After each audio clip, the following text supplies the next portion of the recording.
Good morning, everybody. Today we shall continue the chapter Is Matter Around Us Pure? So, in previous class, we shall discuss about the importance of chromatography, distillation, fractional distillation. So, now let us recall about that. So, here chromatography means the method used for separating colored components from a liquid by using a filter paper or blotting paper. So, that's why it is called it as an chromatography. And then distillation. Here, distillation means the method used for separating a mixture of miscible liquids by boiling the mixture and cooling and condensing the vapors. So that method, it is called it as distillation. So here fractional distillation. Here fractional distillation is used for separating a mixture of two or more miscible liquids whose difference in boiling point is less than 25 Kelvin. And then fractional distillation is used for separating the components of petroleum, separating the different gases from air also. And then separation of components of air. You know that air is a mixture of many gases. Here the components of air can be separated by fractional distillation. Now today we shall discuss about the purification of solids by crystallization. So how the solids are purified, let us see about that. Here, crystallization means it is the process of obtaining pure solid in the form of crystals from its solution. So once again I repeat it. Here, crystallization means it is the process of obtaining a pure solid in the form of crystal from its solution. For example, by crystallization, we can obtain pure copper sulfate from its solution. So, by crystallization, we can obtain pure copper sulfate from its solution. So, let us now through the experiment. Here, take a 5 gram of copper sulfate solution. Take a 5 gram of copper sulfate solution in minimum amount of water and dissolved it and filter the solution to remove the impurities. Filter the solution to remove the impurities. Evaporate the solution in a china dish to get a saturated solution. Evaporated the solution in a china dish to get a saturated solution. You know that in your previous class, here saturated solutions means. Here saturated solutions means maximum quantity of solute dissolves in a given volume of solvent at a given temperature. So it is called it as saturated solution. Here saturated solutions means maximum quantity of solute dissolves in a given volume of solvent at a given temperature. So it is called it as saturated solution. And cover the solution with a filter paper and allow it to cool.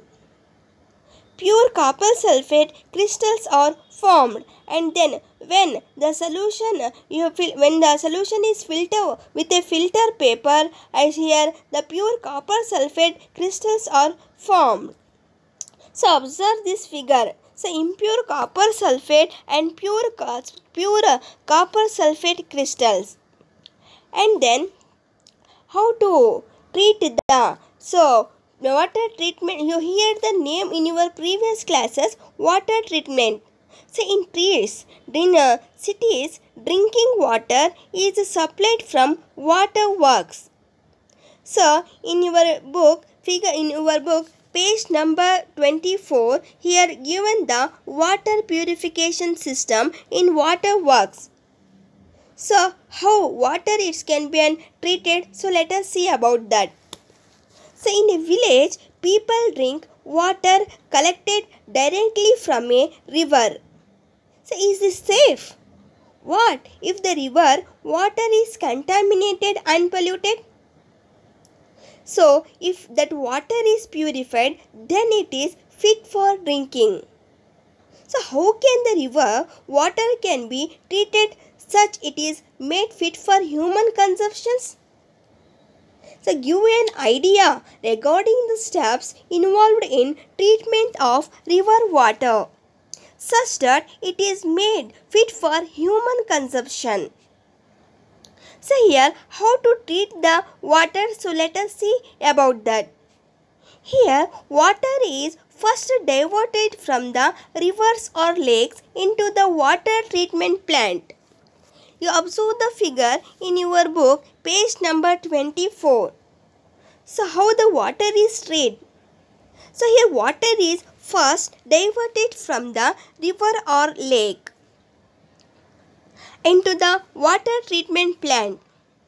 When the water first comes into the plant, it is screened to remove sticks, plastics, bottles or other large pieces of contaminants. So, when the water comes into the water treatment plant, it is screened to remove sticks, plastic bottles or other large pieces of contaminants. Later, water is pumped out into air in a large tank. Later, water is pumped out into a large tank. So, this kills anaerobic microbes that may be present in water. After adding alum, the water is thoroughly mixed and is allowed to settle. Tiny or very small contaminants pollution come closer to each other and forms a bigger lump. So these bigger lumps of contaminants can be separated from the clear water. Here clear water is decanted or pumped into filtration chamber. Here, water is filtered through sand beds, which allows as gravel and charcoal layers. So, to this filtered water, chlorine gas is passed through you. May remember that chlorine is a very good disinfectant. Thus, chlorinated water is stored and supplied for human consumption. So microbes not only help in purification of water, they also helps in recycling of nutrients. You have studied regarding this in carbon and nitrogen cycles. So microbes play a very important role in maintaining ecological and biological balance. And next one is physical and chemical changes. So you know that the physical and the chemical changes. So to understand the differences between pure substance and mixtures, so let us understand the differences between the physical and chemical change. So in the previous chapter, we have learnt about physical properties of matter. The properties that can be observed and specified like color, hardness, rigidity, fluidity, density, melting point, boiling point are the physical properties. So once again I repeat it, here the physical properties are that can be observed like color, hardness, rigidity, fluidity, density, melting point, melting point are the physical properties. Here, the interconversion of states is a physical change because these changes occur without change in composition and no change in the chemical nature of the substance. Although ice, water and water vapor all look different and display different physical properties, but they are chemically same. So here both water and cooking oil are liquid. You know that when you see the water and the cooking oil, here both are liquid, but their chemical characteristics are different. They differ in odor and inflammability. We know that oil burns in air, whereas water extinguishes fire. So it is the chemical property of oil makes it different from water. Here, burning is a chemical change. The examples of chemical change is burning. Burning of coal or burning of wood is the example of chemical change. So during this process, one substance reacts with another to undergo a change in chemical composition. Chemical change brings change in the chemical properties of matter and we get new substances. A chemical change is also called a chemical reaction. Note down the point. Here, note down the point. Here, chemical change brings in the chemical reaction, or chemical change is also called chemical reaction. During burning of candle, both physical and chemical change takes place. Now, what are the types of pure substances? So, you know, in your previous classes, what do you mean by pure substance? So, here, what are the types of the pure substance? Here, pure substances on the basis of their chemical composition, substances can be classified either as elements or compounds. On the basis of their chemical composition, substances can be classified either as elements or compounds. So here, let us see one by one. Here, pure substances are two types. They are elements and compounds. Here, element is a basic form of water. Element is a basic form of matter which cannot be broken down into simpler substances by chemical reaction. So, elements are of three types. So, when you see the periodic table, you see the three types of metals are there. Three types of elements are there. They are metals, non-metals and metallites. They are metals, non-metals and metallites. Here you know that the metals and non-metals. So what do you mean by metallites? Here metallites means take the characteristics of the both metals and non-metals. So that substances it is called it as metallites. So elements take the characteristics of the both metals and non-metals. That metals are called metallites. So here properties of metals. When we see the properties of metal, so we shall discuss it about the importance of element.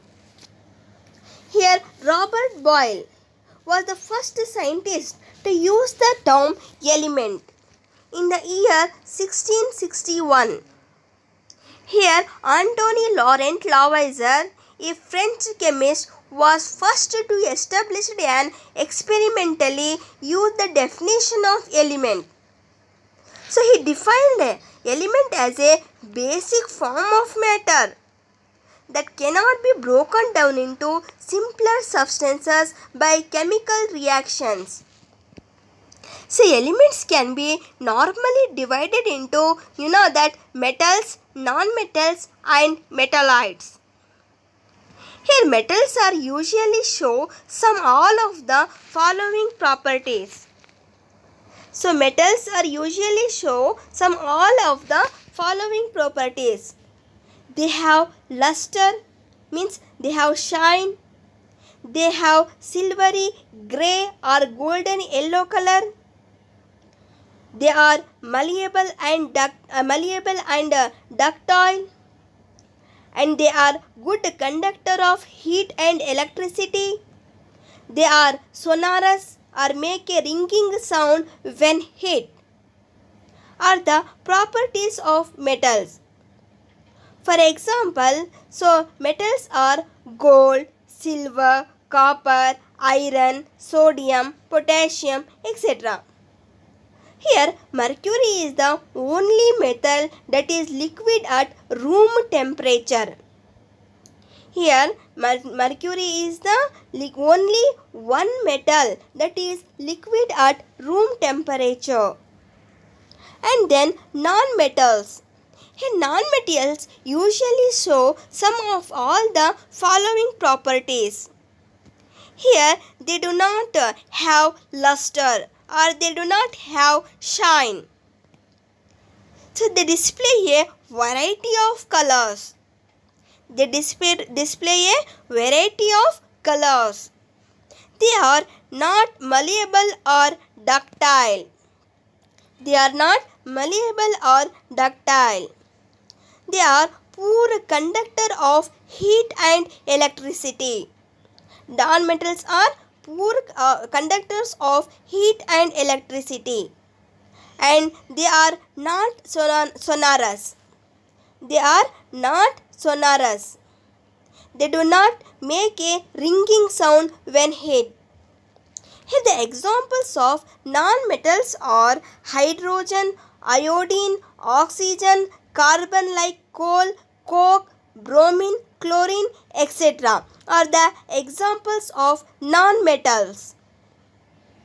So, some elements have intermediate properties between those of metals and non-metals. They are called metalloids.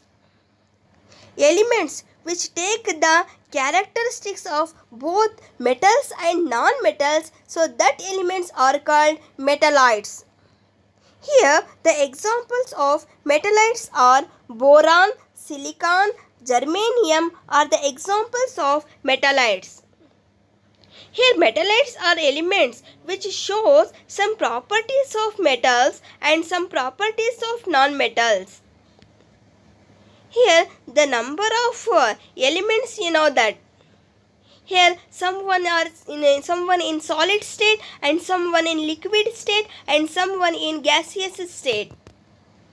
So, here in solid state, here metals or elements are present in the form of metals and non-metals. So, here and then we shall discuss about the compounds. Here, compound is a substance. Compound is a substance composed of two or more elements chemically combined together in a fixed proportion. So, it is called it as compound. A compound is a substance composed of two or more elements chemically combined together in a fixed ratio. So, that's why it is called it as compounds. For example, water, carbon dioxide, sugar, salt, iron sulfide are the examples of compound. So, let us see the differences between the mixtures and compound. Here, mixture is composed of two or more elements or compounds mixed together. Compound, it is composed of two or more elements chemically combined together. So, that's why it is called it as compound. The composition of compounds in any ratio. In compound, the composition of components in a fixed ratio. So, in mixture, it shows the properties of the components. But in compounds, it shows different properties than the components. Here, in mixture, the components can be separated by physical method. But in compound, the components can be separated only by chemical methods. So, in mixture and in compound, when you see, there are a lot of difference in about that.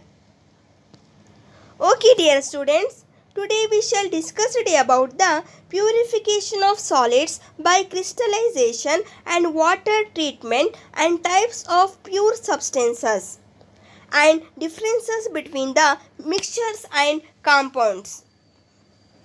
Okay, thank you.